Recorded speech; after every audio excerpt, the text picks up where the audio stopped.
சிந்திப்போமே. 1811 அகம் புறம்பும் இன்பவாரி. ஸ்ரீ மாதவ சிவஞான சுவாமிகள் விளக்குகிறார்.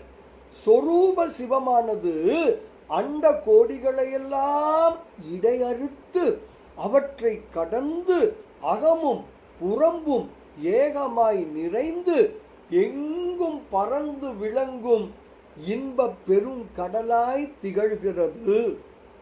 சொரூப சிவமானது அகமும் புறம்பும் ஏகமாய் நிறைந்து இன்ப பெரும் கடலாய் திகழ்கிறது.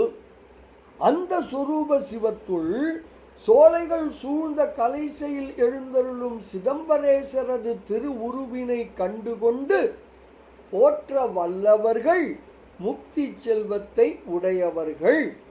இப்படியாக கோயில் வழிபாடு மல வாசனையை நீக்கும் என்று விளக்குகிறார் ஸ்ரீ மாதவ சிவஞான சுவாமிகள். பாடலை காணலாமே.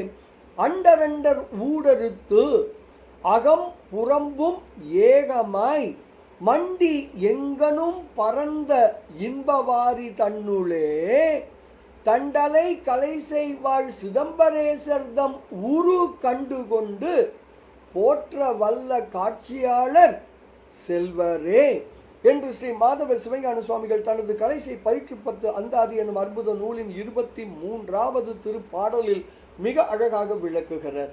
கோயில் வழிபடுவோம், மல வாசனை அறுப்போம், பேரானந்தத்தில் திளைப்போம் திளைப்போம் திளைப்போம். இனிய வணக்கம். சிவாய நம.